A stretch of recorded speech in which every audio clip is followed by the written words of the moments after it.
কথা ছিল এই, কথা ছিল তোমাকে নিয়ে সমাজ ঠিক করবে, কথা ছিল ছেলেরা তোমাদেরকে নিয়ে সমাজ গড়বে। রাসূল এই স্বপ্ন দেখছিলেন, তোমাদেরকে নিয়ে সমাজ গড়ার কথা। অথচ তোমার গত 3 বছরে তুমি কতবার চুল কাটছো, তে একবারও মনে পড়লো না তোমার রাসূল সাল্লাল্লাহু আলাইহি ওয়াসাল্লাম কিভাবে চুল রাখতেন। নবীর 1 লাখের চাইতে বেশি সাহাবী ছিলেন, এই লক্ষর চাইতে বেশি সাহাবী তারা কিভাবে চুল কাটতেন একবারও জিজ্ঞেস করলা না? সেই ইসলাম আজকে 1445 হিজরি, 1450 বছরের ভিতরে কত সাহাবা, তাবি, আউলিয়া, উলামা, বুজুর্গ, পীর, মাশায়েখ, আউলিয়া তারা পৃথিবীতে পার হলেন, তারা কেমন চুল রাখতেন একবারও জিজ্ঞেস করলে না? দুশ্মনের চুল এত তাড়াতাড়ি পছন্দ হয়ে গেল, সেলুনের কাটিং এতটা ভাল লাগে গেল, তুমি একবারও জিজ্ঞেস করলে না? এই যে সেলুনের চারদিকে যে চুলের কাটিং এগুলা লাগাইয়া রাখে, এটির কোনো বংশ পরিচয় আসেনি? জিগাইছুনি? একটা ছেলে বলো না, একটা ছেলে দাঁড়াইয়া কও যে তুমি কও যে সেলুনের মধ্যে যে যে চুল কোবাই না চুল এডি, এগুলো তো মূলত সাফাতির কোপ। হ্যাঁ, বাস্তব জানেন না? এগুলা যে কোনোখানে ধরা খাইছে এই সাফাতির কোপে, আর ব্যান্ডিজ লাগছে, এরপরে আর কি করতে পারছে না, চুল উঠছে না। কোনোটার এখান দিয়া কোপ, কোনোটার এখানে কোপ, কোনোটার এখানে কোপ, দেখেন না? এগুলো সাফাতির কোপ। সাফাতি দিয়া কোবাইয়া এরপরে চুলের ডিজাইন বের করছে। আস্তাগফিরুল্লাহ, আস্তাগফিরুল্লাহ। আত্মসম্মান বোধ থাকলে, আমি বন্ধু বলে গেলাম, লজ্জা থাকলে, হায়া থাকলে এই চুল বদলায় ফেলো। এই মাত্র এক যুবক বলছে যে হুজুর আপনার কথায় চুল ঠিক করছি। এটাই আমাদের জিন্দেগির চাওয়া পাওয়া, স্বপ্ন দেখি সেটাই, স্বপ্ন দেখি এই আশায় মুসলমানের এই সন্তানরা একদিন ইনশাআল্লাহ এরা ফিরবে, এদের কলিজায় ঈমান আছে, এদের মা মুসলমান, এদের বাবা মুসলমান, এদের রক্তে ইসলাম। আল্লাহ তাদেরকে পছন্দ করে কোটি কোটি মানুষ থেকে আলাদা করে মুসলমানের ঘরে জন্ম দিয়েছিলেন। বেঈমান তাদেরকে নিয়ে নাচবে, খেলবে, এই জন্য মিয়া আমার ছেলেদেরকে দুশ্মনে নিয়ে যাবে, আমরা করব কি? ইসলামের জন্য লড়বে কারা? তাই হিন্দুর ফুতে? আরে বলো না ছেলেরা, বলো মিয়া, তোমরা যদি না জাগো তো দ্বীনের জন্য লড়বে কে?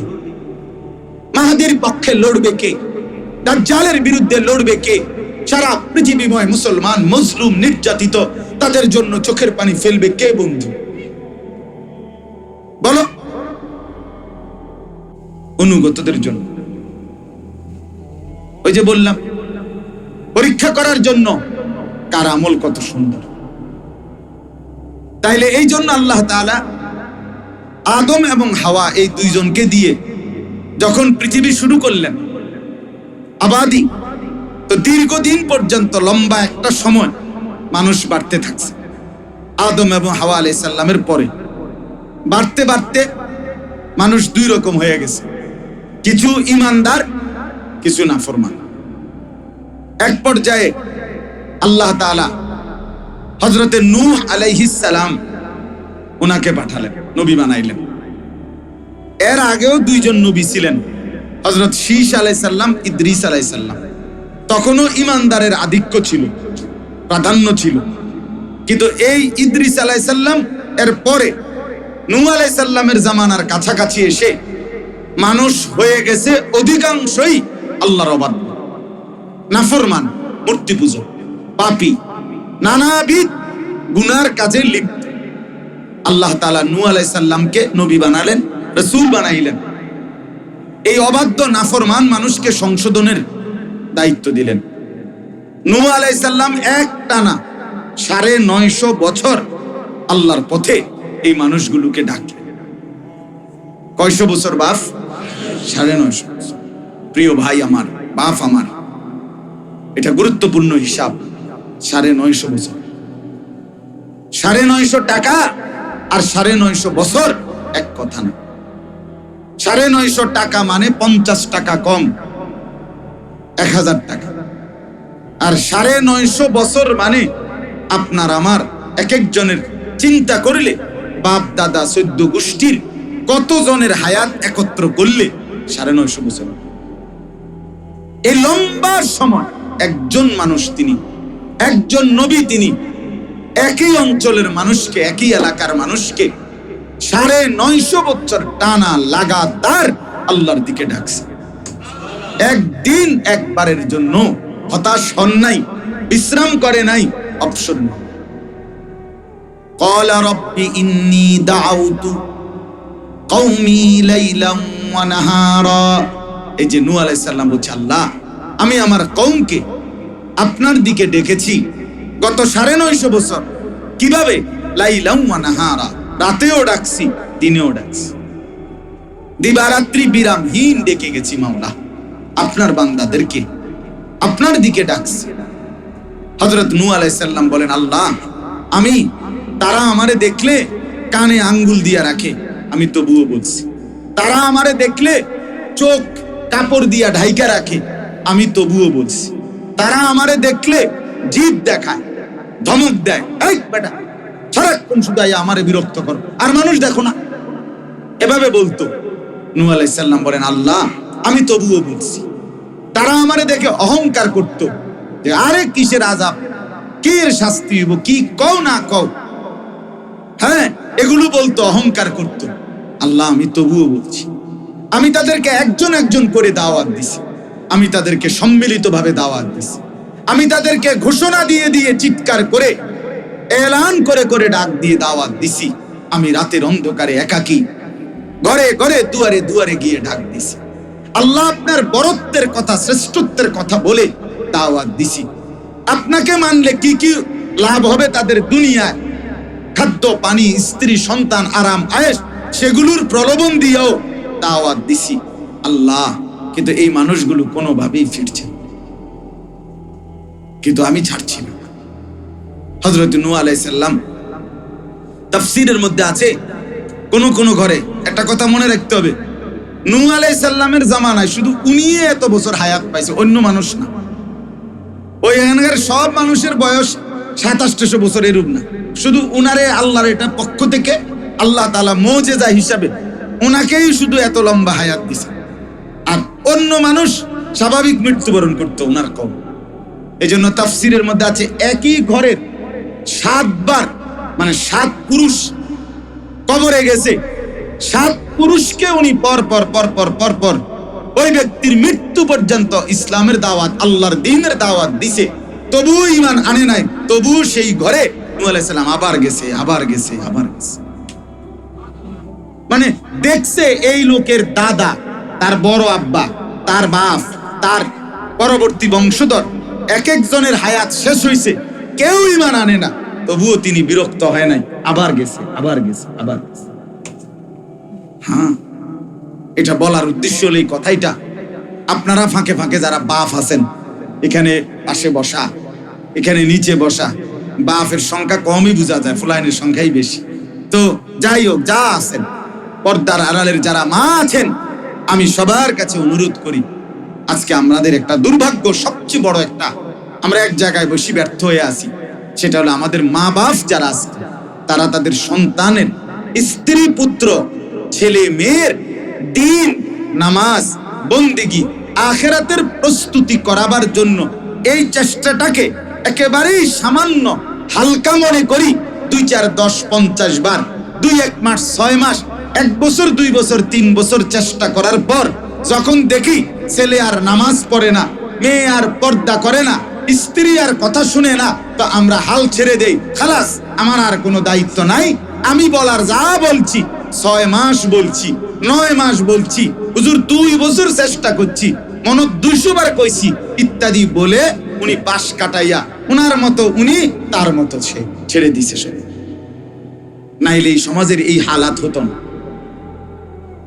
মুসলমানের এত যুবক বেনামাজি থাকতো না, যদি মা বাপ আরেকটু সচেতন হতো। হ্যাঁ, আজ দুর্ভাগ্য, আজ ব্যর্থ হয়ে গেছি, আমরা ব্যর্থ হয়ে গেছি। মা বাপ, অভিভাবক, ওনাদের শেষ পর্যন্ত বোঝাপড়া হয়েছে এই পড়লে ফরুক, না পড়লে না পড়ুক, আল্লাহ খোদা নামাজ রোজা এটি বাদ দাও, টাকা রোজগার করতে কও, দেশে পয়সা কামাইবনি কইলে করো, আর নাই তো বিদেশ যাইবো কিনা কও, জিঙ্গাও সুদে টাকা লইয়া, কিস্তিত হোক, যেমনে পারি জমি কদ্দুর বেচ্চা হোক, তারে বিদেশ পাঠাই দাও। টাকার দরকার, টাকা পাঠাইলে ছেলে লাইনে আছে, টাকা না পাঠাইলে ছেলে লাইনে। এবারে চরিত্র থাকুক আর না থাকুক, এবারে খাড়াইয়া মতো নলে বইয়া মতো নলে হাঁটতে হাঁটতে মতো, এটা আমার দেখার বই। মুতন লইয়া কথা না, টেয়া দেয় কিনা এটা হলো দেখ। খালাস টাকা দেয়, হ্যাঁ মাশাআল্লাহ কামে লাগছে, টাকা নাই কামে না। আহা, কথা তো এই ছিল না, কথা তো এই ছিল না। মুসলমানের বাপ, মুসলমানের মা, কথা তো এই ছিল। আল্লাহর নবী সাল্লাল্লাহু আলাইহি ওয়াসাল্লামের হাদিস আমি যেটা পড়ছি, নবীজি বললেন, মা নাহালা ওয়ালিদুন ওয়ালাদাহু মিন নহলিন মিন আদাবিন হাসান। আল্লাহর নবী বলেন, কোন মা বাপ তার সন্তানকে কি দিয়ে যায় সর্বশ্রেষ্ঠ? নবীজি বলেন, উত্তম আদব, উত্তম শিষ্টাচার, উত্তম দ্বীন, উত্তম আখলাক যে মা বাপ তার সন্তানকে, ছেলে মেয়ে বিবি বাচ্চাকে দিয়ে যায়, রাসূল বলেন ওই মা বাপ তার সন্তানদেরকে সর্বশ্রেষ্ঠ সম্পদ দিয়ে যায়। এটাই ছিল কথা, কথা ছিল এই। আল্লাহ তাআলা স্পষ্ট বলছেন, ওয়া'মুর আহলাকা বিস-সালাহ ওয়াসতাবির আলাইহা, আপনি আপনার পরিবারের সদস্যদেরকে নামাজের আদেশ করুন, আপনি নিজেও নামাজের উপরে মজবুত থাকুন। তাহলে আল্লাহর হুকুম কি ছিল খেয়াল করেন।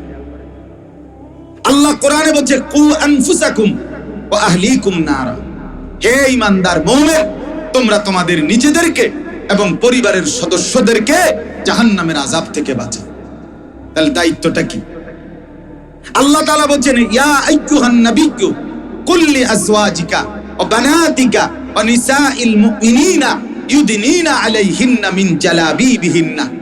হে নবী, আপনি আপনার স্ত্রীদেরকে বলেন, আপনি আপনার মেয়েদেরকে বলেন, আপনি ঈমানদার নারীদেরকে বলেন, তারা যেন প্রত্যেকেই তাদের শরীর দেহ শতভাগ মোটা পর্দা দিয়ে, কাপড় দিয়ে ঢেকে রাখে। তাহলে স্ত্রীকে কি বলতে কইছে, মেয়েকে কি বলতে বলছে কোরআন? আল্লাহ কোরআনে বলেন, ওয়ানদির আশিরাতাকাল আকরাবিন, হে বন্ধু, আপনি আপনার নিকটতম স্বজন যারা, তাদেরকে জাহান্নামের ভয় দেখান, আখিরাতের ভয় দেখান, কবরের ভয় দেখান। আল্লাহর কসম, নবী নিজে ফজরের নামাজে হযরত ফাতেমা কলিজার টুকরা মেয়েটাকে নিজে উঠাইতেন, বলতেন, মা উঠো, কুমি লিস-সালাহ, নামাজের জন্য উঠো মা, আনকিজি নাফসাকে মিনান নার, ফাতেমা জাহান্নামের আগুন থেকে নিজেকে বাঁচাও মা, ফা ইন্নী লা উগনি আনকে মিনাল্লাহি শাইআ, মারে আমি মুহাম্মদের মেয়ে, এই কথা বললে হাসরের ময়দানে আমি তোমার কোনো উপকার করতে পারব। নবী সাহাবীদের সামনে বলছে, ওয়াল্লাহি লাউ আন্না ফাতিমাতা বিনতে মুহাম্মদ লা সারাকাত লা কাতাতু ইয়াদাহা। নবী বলছে, আল্লাহর কসম সাহাবীরা শোনো, আমার মেয়ে, ওই ভাই আপনি এই হাত ছেড়ে দেন তো, আর কোন সময় কারো ঘাড়ে হাত দিবেন না, সাবধান, এটা শাহওয়াত, এটা সমকামিতার অংশ। হ্যাঁ, যুবক বয়সী বালেগ জড়াইয়া ধরতে নাই, যাদের উপরে গোসল ফরজ হয় এমন সমবয়সী জড়িয়ে ধরতে নাই। কথা বুঝছেন কিনা বলে? এটা সমকামিতার অংশ, এটা অশ্লীলতার দিকে টেনে নিয়ে যায়, এটা বলে নিলাম।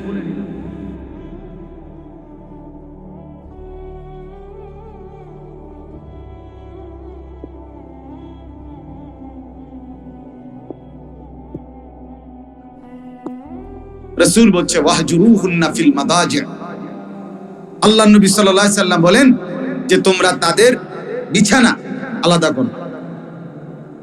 10 বছর, তখনও না বালেগ, কিন্তু এটা হলো করিবুল বুলুগ, বালেগ হওয়ার কি কাছাকাছি। এই সময় বিছানা আলাদা, এক লেফের নিচে, এক কম্বলের নিচে, এক কাঁথার নিচে, এক রুমে, শুধু তারা দুইজন, এই আপন ভাই বোন, তাদেরকে থাকতে দিও না। হাদিস। হ্যাঁ, ইসলাম মায়ের পেটে থাকতে নজর রাখছে সন্তানের, আর আমরা 18 বছরের দামরা খারাইয়া মুতে হাতের বাপে কয় ফুলাইন মানুষ কিরব আমনো আম্মক আমনের ফুতো আম দুজনেই অপদার্থ,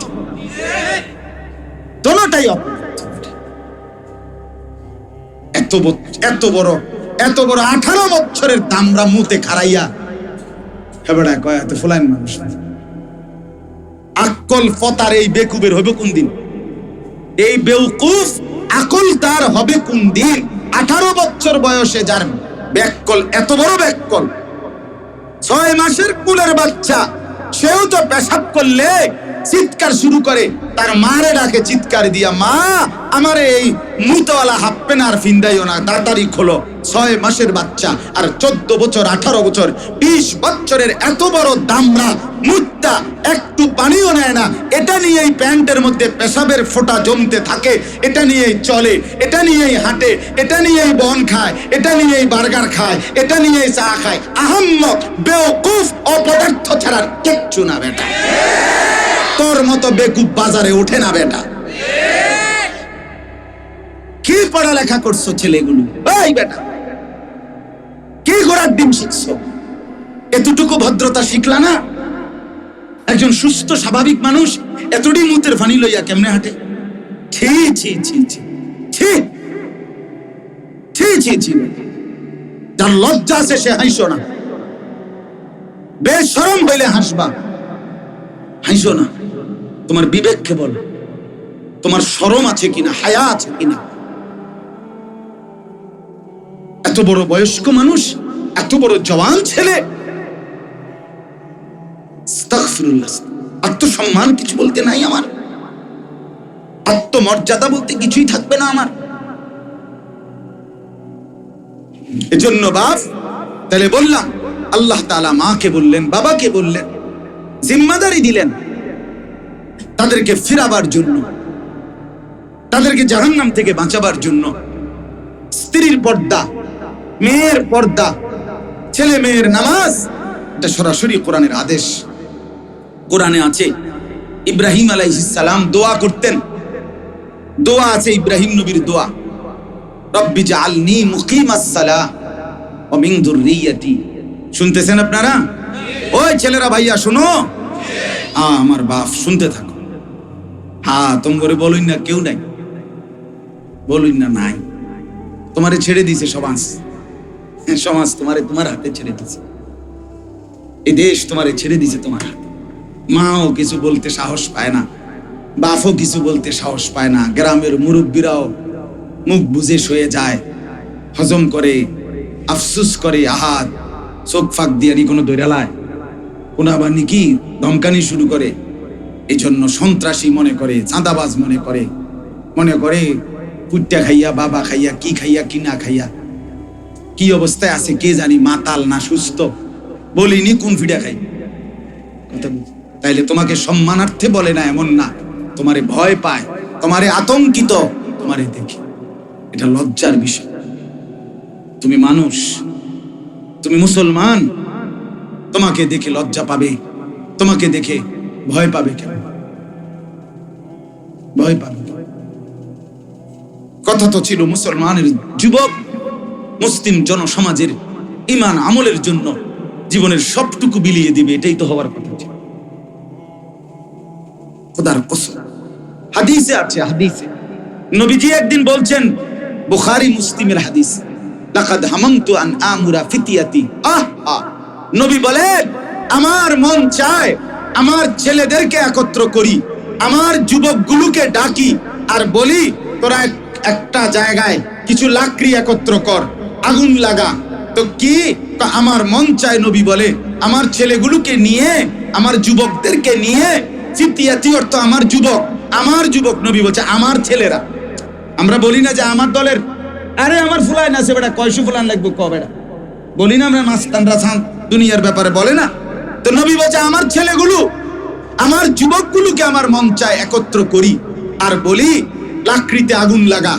আগুন লাগাবার পরে আমি আমার ছেলেদেরকে নিয়ে যাব সেই ঘরে, যে ঘরের পুরুষগুলো বিনা কারণে ঘরে নামাজ পড়ে, জামাতে নামাজ পড়ে না। নবী বলেন, আমি চাই আমার ছেলেদেরকে নিয়ে, আমার যুবকদেরকে নিয়ে ওই ঘরগুলো আগুন লাগাইয়া জ্বালাইয়া দে। কথা ছিল এই, কথা ছিল তোমাকে নিয়ে সমাজ ঠিক করবে, কথা ছিল ছেলেরা তোমাদেরকে নিয়ে সমাজ গড়বে। রাসূল এই স্বপ্ন দেখছিলেন, তোমাদেরকে নিয়ে সমাজ গড়ার কথা। অথচ তোমার গত 3 বছরে তুমি কতবার চুল কাটছো, তে একবারও মনে পড়লো না তোমার রাসূল সাল্লাল্লাহু আলাইহি ওয়াসাল্লাম কিভাবে চুল রাখতেন। নবীর 1 লাখের চাইতে বেশি সাহাবী ছিলেন, এই লক্ষর চাইতে বেশি সাহাবী, তারা কিভাবে চুল কাটতেন একবারও জিজ্ঞেস করলা না? সেই ইসলাম আজকে 1445 হিজরি, 1450 বছরের ভিতরে কত সাহাবা, তাবি, আউলিয়া, উলামা, বুজুর্গ, পীর, মাশায়েখ, আউলিয়া তারা পৃথিবীতে পার হলেন, তারা কেমন চুল রাখতেন একবারও জিজ্ঞেস করলে না? দুশ্মনের চুল এত তাড়াতাড়ি পছন্দ হয়ে গেল, সেলুনের কাটিং এতটা ভাল লাগে গেল, তুমি একবারও জিজ্ঞেস করলে না? এই যে সেলুনের চারদিকে যে চুলের কাটিং এগুলা লাগাইয়া রাখে, এটির কোনো বংশ পরিচয় আসেনি? জিগাইছুনি? একটা ছেলে বলো না, একটা ছেলে দাঁড়াইয়া কও যে তুমি কও যে সেলুনের মধ্যে যে যে চুল কোবাই না চুল এডি, এগুলো তো মূলত সাফাতির কোপ। হ্যাঁ, বাস্তব জানেন না? এগুলা যে কোনোখানে ধরা খাইছে এই সাফাতির কোপে, আর ব্যান্ডিজ লাগছে, এরপরে আর কি করতে পারছে না, চুল উঠছে না। কোনোটার এখান দিয়ে কোপ, কোনোটার এখানে কোপ, কোনোটার এখানে কোপ, দেখেন না? এগুলো সাফাতির কোপ। সাফাতি দিয়া কোবাইয়া এরপরে চুলের ডিজাইন বের করছে। আস্তাগফিরুল্লাহ, আস্তাগফিরুল্লাহ। আত্মসম্মান বোধ থাকলে, আমি বন্ধু বলে গেলাম, লজ্জা থাকলে, হায়া থাকলে এই চুল বদলায় ফেলো। এই মাত্র এক যুবক বলছে যে হুজুর আপনার কথায় চুল ঠিক করছি। এটাই আমাদের জিন্দেগির চাওয়া পাওয়া, স্বপ্ন দেখি সেটাই, স্বপ্ন দেখি এই আশায় মুসলমানের এই সন্তানরা একদিন ইনশাআল্লাহ এরা ফিরবে, এদের কলিজায় ঈমান আছে, এদের মা মুসলমান, এদের বাবা মুসলমান, এদের রক্তে ইসলাম। আল্লাহ তাদেরকে পছন্দ করে কোটি কোটি মানুষ থেকে আলাদা করে মুসলমানের ঘরে জন্ম দিয়েছিলেন। বেঈমান তাদেরকে নিয়ে নাচবে, খেলবে, এই জন্য মিয়া আমার ছেলেদেরকে দুশ্মনে নিয়ে যাবে, তা আমরা করব কি? ইসলামের জন্য লড়বে কারা? তাই হিন্দুর ফুতে? আরে বলো না ছেলেরা, বলো মিয়া, তোমরা যদি না জাগো তো দ্বীনের জন্য লড়বে কে? মাহাদির পক্ষে লড়বে কে? দাজ্জালের বিরুদ্ধে লড়বে কে? সারা পৃথিবীময় মুসলমান মজলুম, নির্যাতিত, তাদের জন্য চোখের পানি ফেলবে কে বন্ধু? বলো। আল্লাহ আমাদের সন্তানদেরকে বুঝ দান করেন। তাহলে বলতেছিলাম অভিভাবকদেরকে, আপনারা ফিকির করবেন আপনার ছেলের নামাজ, আপনার মেয়ের নামাজ, আপনার স্ত্রীর নামাজ। খোদার কসম এটা 1 নম্বরের ডিউটি।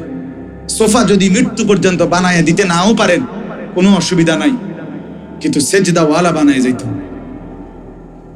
একটা খাট যদি বানায় না দিতে পারেন, ফ্লোরে শুইবে সন্তান, এতেও দুঃখ নাই, কিন্তু সন্তান যেন সেজদাওয়ালা হয়, কোরআন পড়ে নেওয়ালা হয়। আমরা 5 ভাই 3 বোন, আমার আব্বা আমগো লাগিয়া বসতের জমি 8 শতক দিয়া গেছে। 8 শতক, 8 শতক মানে কি? অল্প কদ্দুর জায়গা, বুঝেন নাই আপনি? কিন্তু 5 ভাই 3 বোনকে আব্বা মাদ্রাসায় পড়াইছেন, দিন শিখায় গেছে। বাবার ইন্তেকালের সময় আমরা 5 ভাই 3 বোন আর আমাদের ছেলে মেয়ে মিলে, বাতিজা বাগিনা মিল্লা 25 জন আল্লাহর কোরআন আমরা চতুর্দিকে পড়তেছিলাম। আমার আব্বার জোরে জোরে শ্বাস টানতেছিল। এই অবস্থায় আমার আব্বার ইন্তেকাল হয়েছে। আমি মারে জড়ায় ধরে বলছিলাম, মা আপনি কাঁদেন না। এই কিছুক্ষণ পরে বাপকে মুনকার নাকির যখন প্রশ্ন করবে কবরে, আলী আশরাফ মান রব্বুক, তোমার রব কে? আমার আব্বা বলবে ফেরেশতা। যদি রবকেই না চিনি তো 25 জন বংশধর রবের কোরআন পড়া রাইখা আসছি এই তো মাটির উপরে। আরে বলো কি ফেরেশতা, কি সিঙ্গাইলা? রব চিনবো না কেন? রব কেন চিনবো না? 1 কেজি আটার থেকে 2 টাকা বাঁচাইয়া 2 টাকার কম আটা নিয়া এরপরে আমার ভাইরা পড়ালেখা করছে। দোকানদাররে বলছে, চাচা মা বলছে 1 কেজি আটা দেন, 2 টাকার আটা কম দিতেন কইছে। হ্যাঁ, আজ বাবার বিদেশের টাকা, সন্তান সারাদিন সারা রাত মোবাইলে উলঙ্গ ছবি দেখতে দেখতে ওই বেচারা রক্ত পানি করা কষ্টের টাকা শেষ করে।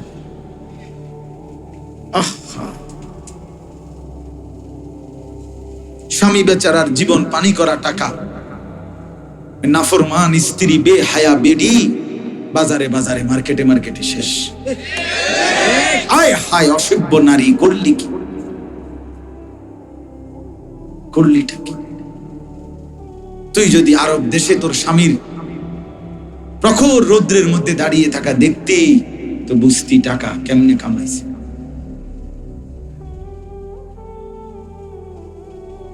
আমার দেশের এই গরমই তো আমাদের সহ্য হয় না, আর এটা সৌদি আরব, আরব দেশের তুলনায় আমাদের দেশ তো নাতিশীতোষ্ণ আবহাওয়া, সেখানের গরমটা কেমন? সেই প্রখর রৌদ্রের গরমে আমার একদিন এক যুবক এই আপনাদের এই নরসিংদীর কাছাকাছি হারাম শরীফে জড়ায়ে ধরে বলছিল, হুজুর আমি আজকে 11 বছর বাড়ি যাই না। বাবার অভাব, বাবার ঋণ, সংসারের দেনা, এগুলো সব জমি কি পত্তন না কি জানি বলছে, এগুলা ছুটাইতে ছুটাইতে টাকা ব্যবস্থা করতে করতে আমি আর বাড়ি যাইতে পারি নাই এখনো। হুজুর 11 বছর ছেড়ে মাকে আর দেখে নাই। কয়টা টাকা? সেই কষ্টের টাকা আপন সন্তান যদি শুধু মোবাইল টিপতে টিপতে আর অসৎ বন্ধুদের আড্ডায় নষ্ট করে দাও যুবক, আহা করলাটা কি করলা বন্ধু? কারে দেখবে? হিন্দি সিনেমার নর্তকী দেখলে সেই নর্তকী তোমারে জীবনে কোনোদিন তোমারে কি দিবে? তুমি যাও না তার কাছে, তোমারে ফাঁসাতে একটা লাত্তি দিয়া দূরে তুমি যাও না। বাংলা সিনেমার একটা নর্তকীর কাছে যাও না, যাই বলে আমনের লগে দেখা করতে আইছি, আমনের ছবি দেখি সারা রাত, তার দারোয়ানে তার বডিগার্ডে তোমারে লাথি দিয়ে তারাই দিবে। তার কার জন্য আমি জীবন নষ্ট করে দিলাম? তারে দেখা। আল্লাহ হেফাজত করেন। চলেন আমি কথা শেষ করে দিই। তো হযরতে নূহ আলাইহিস সালাম মনে আছে নি কই থেকে চলে গেছি? হযরতে নূহ আলাইহিস সালাম তিনি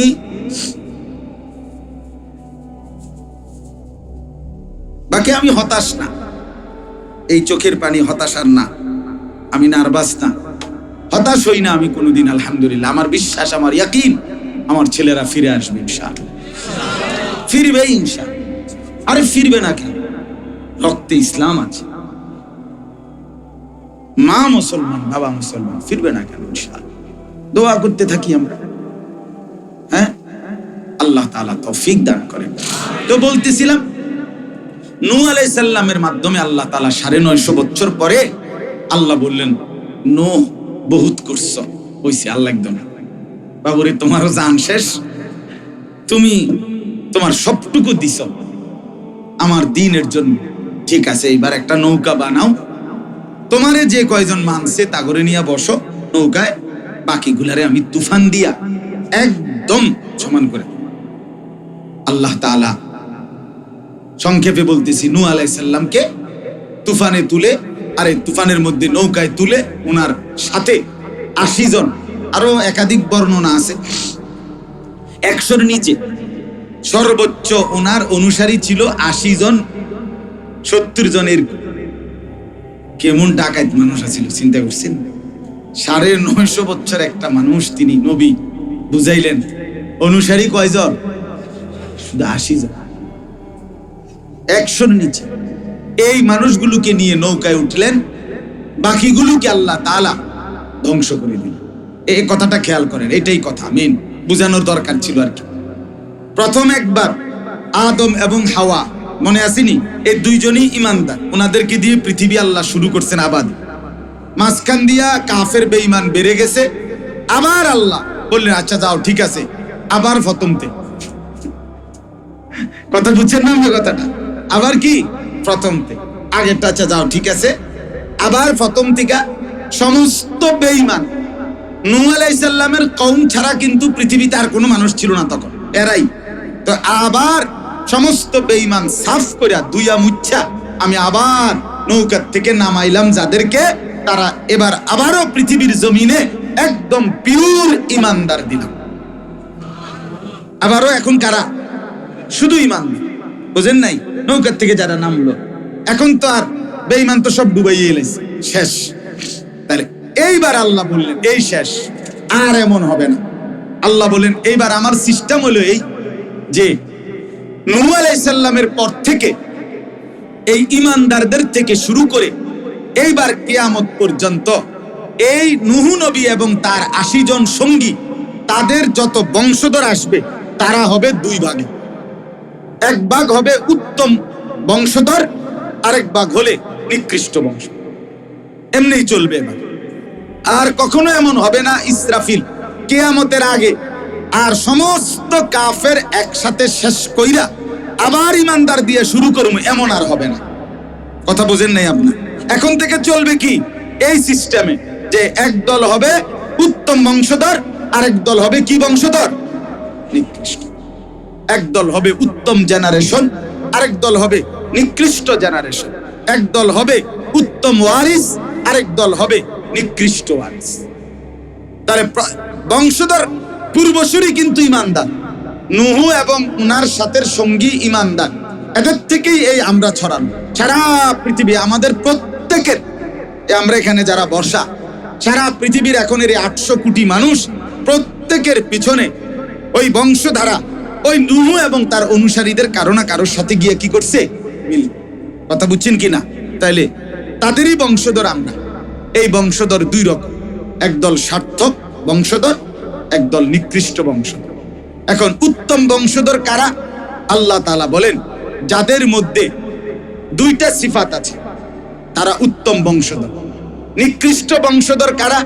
তার যাদের মধ্যে দুইটা সিফাত আছে, মানে দুইটি গুণ যাদের মধ্যে আছে তারাই উত্তম বংশধর। এর ব্যতিক্রম আরো দুইটা গুণ যাদের মধ্যে আছে তারা নিকৃষ্ট বংশধর। আল্লাহ বলেন উত্তম বংশধর হবে কিয়ামত পর্যন্ত তারা যারা আল্লাহর আয়াত, আল্লাহর স্মরণ, আল্লাহর নাম শুনলে খাররু সুজ্জাদাম ওয়া বুকিয়া, যারা আল্লাহর জন্য সেজদায় লুটিয়ে পড়ে এবং আল্লাহর ভয়ে কাঁদতে শুরু করে। যারা আল্লাহর নাম শুনে, এই যে মসজিদে আজান হয় তো কার নাম? তো আল্লাহর নাম শুনতে দেরি সেজদায় লুটিয়ে পড়ে মসজিদে। খাররু সুজ্জাদান, তারা সেজদায় লুটিয়ে পড়ে এবং ওয়া বুকিয়া, এবং কাঁদতে শুরু করে। আল্লাহর ভয়ে যারা কাঁদে, আল্লাহর জন্য যারা সেজদা করে, তারাই হলো উত্তম উত্তরসূরি, উত্তম বংশধর, উত্তম জেনারেশন, উত্তম প্রজন্ম।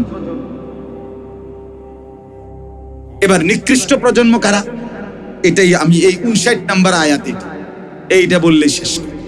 আল্লাহ তাআলা বলেন ফাখালাফা মিন বাদিহিম খালফুন আদাউস সালাহ ওয়াত্তাবাউশ শাহওয়াত ফাসাউফা ইয়ালকাউনা গাইয়া। নিকৃষ্ট মন্দ উত্তরসূরি এরপরে আসবে। আল্লাহ বলেন কারা? এক নাম্বার যাদের পরিচয় হলো আদাউস সালাহ, তারাই নিকৃষ্ট উত্তরসূরি জেনারেশন, প্রজন্ম, যারা প্রতিনিয়ত নিজেদের নামাজ নষ্ট করে। কি নষ্ট করে ভাই? বলো না ছেলেরা, বলো ভাই। আমরা দেশে যেটা কয় যে তুই আমার কুফুত হইছ, তোর মতো অজাতে রে। মহিলা বলে পেটে ধইরা আমি ভুল করছি, মানুষের রাগ করে কয় না এরকম কথা, কলে বলেন না। এই আল্লাহ তাআলা বলেন নিকৃষ্ট উত্তরসূরি জমিনে, নিকৃষ্ট জেনারেশন, কুফুত, কুসন্তান, কুবংশধর সে যে নামাজ নষ্ট। কি নষ্ট করে? আর দুই নাম্বার ওয়াত্তাবাউশ শাহওয়াত, মনের ইচ্ছা মতো চলো, মন মতো শাহওয়াত, আমার মনে যা আছে, আমার মনে কি, তুমি এত জোরে গান শোনো কা, আমার ইচ্ছা, তুমি দাঁড়াইয়া পেশাব করো কেন, আমার ইচ্ছা, আমার ইচ্ছা, এতগুলো মানুষের সামনে তুমি তোমার মন মতো চলতে চাও, আমার ইচ্ছা, আপনার সমস্যা কি, আপনার সমস্যা কি?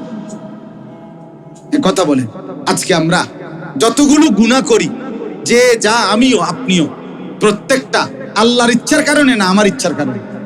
আমার ইচ্ছা। আল্লাহর যতগুলো বন্দেগী আমরা ছেড়ে দিচ্ছি, এটা আল্লাহর হুকুমের কারণে না আমার ইচ্ছার কারণে? তাহলে আল্লাহ বলেন, নামাজকে যে প্রতিনিয়ত নষ্ট করে এবং মনের চাহিদা মতো যে চলে, সে হলো কুসন্তান, কুবংশধর, নিকৃষ্ট প্রজন্ম, নিকৃষ্ট জেনারেশন। বলেন নাউজুবিল্লাহ। এখন তার পরিণতি কি হবে? তার পরিণতি কি? আল্লাহ বলেন, ফাসাউফা ইয়ালকাউনা গাইয়া। আরেকটা মিনিট নজর দেন, ফাসাউফা নিয়ে আসেন, হুজুরকে নিয়ে আসেন। ফাসাউফা ইয়ালকাউনা গাইয়া। আল্লাহ বলেন, এই নিকৃষ্ট প্রজন্মের পরিণতি কি হবে?